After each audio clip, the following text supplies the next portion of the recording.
to me, the simplest definition of sustainability is around everyone on the planet living well, but within the boundaries of what we've got on the planet to support it. Mm-hmm. And so, so the social side of things really has to come in, because even all of the environmental initiatives that we're doing are largely driven by keeping our lifestyles comfortable. Can you explain that to me again, these three aspects of sustainability? Yeah, okay. So there's the environmental sustainability, social sustainability, and financial sustainability. Mm-hmm. Right, so the environmental sustainability is about the resources that we have on the planet and the way that the planet can endure so that we're not using up more of the natural resources that can replenish itself, and we're not tampering with the Earth's climate system that it doesn't throw it out of whack, kind of thing. So essentially treading lightly on the planet so that it can endure by itself. Then on the social sustainability is around our interactions with each other as people and kind of social well-being and cohesion as a community, that we're functioning, playing nicely with each other, and everyone's got opportunity to thrive as an individual. And then financial sustainability is probably the most basic one, where the financial system that we're working in, you're not running out of money, you're not spending so much money and the revenue flow coming in is equal or greater than the money that we're spending out, right? So that operates at an individual level, an organisational level, or a national level. Historically, there's kind of the Venn diagram set up, right, where you have the environmental sustainability and social sustainability and financial sustainability, and the idea is that you get the three overlapping and you get the middle part where that's the ideal state, right?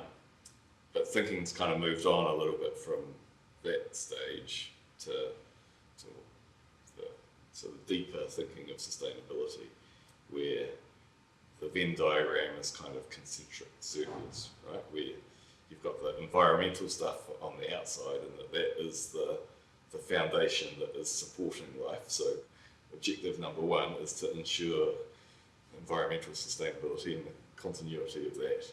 And then within the environment, we are operating our social structures that are utilising those natural resources. And so we have to ensure that our social structures are enduring. And then within the social structures, we have created this financial market that we work with. And so that relies on the social structures being strong to be able to ensure that we can have financial sustainability as well. That's what I like so much about this more holistic view on sustainability, really, that actually to keep us all on the planet together, we need a lot more than that. And there's like a lot of social problems that don't help people themselves to survive. So if you meet people who are barely able to feed their kids every day, how can they then think in addition about not driving with the car and taking a bus, which might be even more expensive or something like that? There's just no way to do that. And well, one thing that I'm just really interested in is aggression, and that's again something where I thought, well, it's very much down to the single person, but it's not. And so there's of course something it's not. You reckon it's that we have a social construct that's leading to it. Here, a psychologist saying that. Well, I think it is a lot to the individual, but it's also, there's a strong influence by society or by bigger groups, and that can have a strong impact. And well, aggression in the purest sense is destructive. If you take away money from a country, that's more on the monetary side, which is still antisocial behavior. Or I would think at least it is, and it's aggression, another form of aggression really. that does not help to let the planet stay and even flourish. Well, that is a perfect intro into our thing that we're I can't find it here. 16, there we go, SDG 16. Oh yes. Peace, justice, and strong institutions. Yeah, so that's the fundamental thing about aggression being played out in the sense of warfare at the highest level. Yes. And that if you've got people living in a war zone, exactly to your point, that their primary concern is going to be, am I going to survive this day and not have my house get blown away by a bomb? Yes. They're not going to be thinking about, should I reduce my carbon emissions, or should I even go to school today, kind of thing, you know? So, but what do you think about that? You can think about this, for example, this is a very good example where you can think about it in two ways. You can think about it, well, people don't have time to think about the environment, and they should actually. So we need to calm their, so we need to peace them so they have time to think about the environment. Peace them, and this is one way to think about it. Then they have time to think about the environment. Or do we think about it in a different way, that actually them, or giving people the chance to live in peace would actually be by itself a sustainable approach? Well, so you could say by the end means, the goal is to keep the planet and make the environment happy. And to do that, you may need to put people into the position to be able to do that. Get them in the headspace of thinking we need to be looking after the planet. Right. Therefore, once they're in that headspace, they're less likely to be aggressive and leading to war-like behaviour. Oh, okay. Is that what you're saying? Yeah, that's even a third aspect. I didn't know that one. Well, I thought about it more like if you say people don't have, because they have war going on in their environment, so they don't have, there's no space to think about environment. Yeah. So if they have peace, if there's peace, if we give them peace, they have more time to think about the environment, and that's why we should encourage peace. Yeah. Or do we think about peace itself? The chicken or the egg? Yeah. Well, of course, there's one thing, but it's all a question about the goal also. So that actually not only the environment is the goal, but also peace is a goal. Yeah. You know what I mean? It's big stuff. What do you think? Is world peace realistic? Is getting rid of corruption realistic? I don't think so, honestly. I don't think so. So that's one thing that I'm struggling with when I read these goals, because they seem to me not realistic. A lot of the challenges that we face with the SDGs fundamentally comes down to individuals' greed and the drive for kind of the materialistic society that we live in, and we've got to have all of the toys, and so in order to get all of the toys, I'm going to shaft someone else to do it.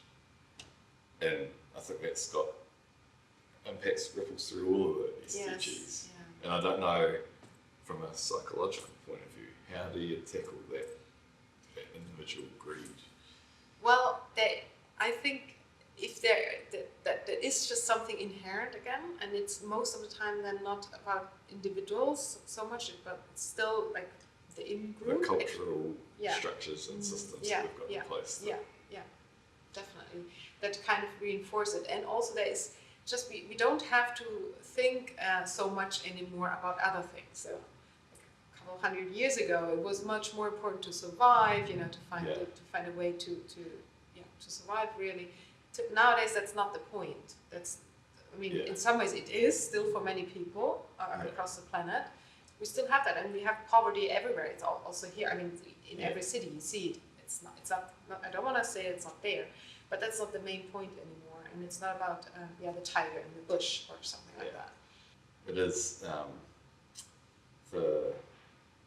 think the best thing about the Sustainable Development Goals is that they've done a really good job of kind of encapsulating all of the different parts that need to come together to contribute to the total outcome. Yeah. Right? Yeah. And so often when I'm engaging with people is that you can bluntly waste a lot of time debating over the semantics of what do you mean by sustainability, what is sustainable, what is sustainable development.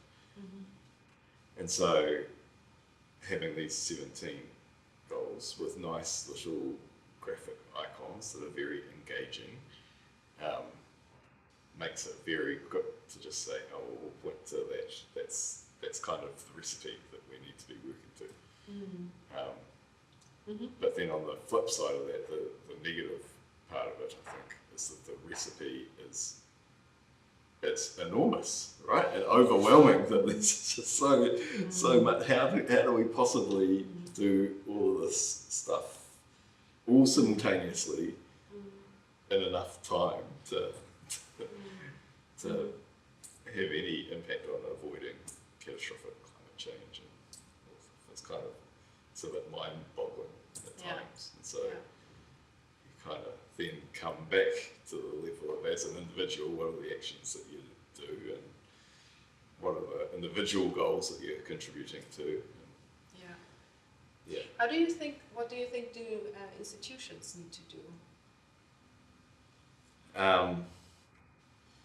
Well, so I guess that it depends on the level of what you're considering an institution, right? So nationally, the institution is the governmental level, then that's the primary driver for this big stuff that we're talking about around corruption and wars and the like. It's got to come down to national governments behaving morally and ethically and stamping out that kind of ability for individuals and the greed to kind of go outside what's working for the greater good and cheating the system. And then equally as a nation, they can't be using the national greed to be saying, oh, we're going to go to war with this country and take all the oil from them, or whatever the case may be. All right. So. Loads to do, but. Yeah, absolutely. And I guess the best way of doing that comes down to SDG 17 around partnerships, right? So for all the students that are watching this, that their future is uncertain. You know, there's the changing dynamics of the workplace with the introduction of so much the digital revolution and artificial intelligence coming in. That who knows what the job market's going to look like in the future? But the one thing that will be constant is humans will need to interact with other humans. Right? Absolutely. And so that kind of that skill set of being problem solving and the social interaction and relationship building skills, I think that's the key to be able to work together to address these huge, hairy, gnarly problems that the SDGs are driving us towards in a very aspirational sense of these are the big things that we've got to address, but aiming we've for got it. to try. Aiming for it. Yeah. And I think what is really a good thing, and that's what I always think is the universities are in general a good place for, is to take the chance to actually look at these different things across disciplines, because I think you can most of the time achieve some things within your own discipline, but as soon as you start looking out of the box, think out of the box and think about other areas that are relevant and that might actually be helpful to collaborate with, that's where the things happen, where you can make progress. And that's a good environment, the university, I think, to meet other people who are in these different areas and to having these common goals to bridge potentially gaps between disciplines. I'd say that the other really cool thing about the university environment is the student body here coming in, and it's a whole new world for them, and it's getting to work with the students. They are optimistic, and the world is their oyster, and they get to go out and try. That's the prime breeding ground for revolutionary new ideas that could completely changed the game for us. So okay, Okay. all right. If you still got anything in your cup, No. Yeah, one sip. Yeah. Well, all right. Cheers. cheers. Good. Great conversation. Great conversation indeed. Yeah. Thank you.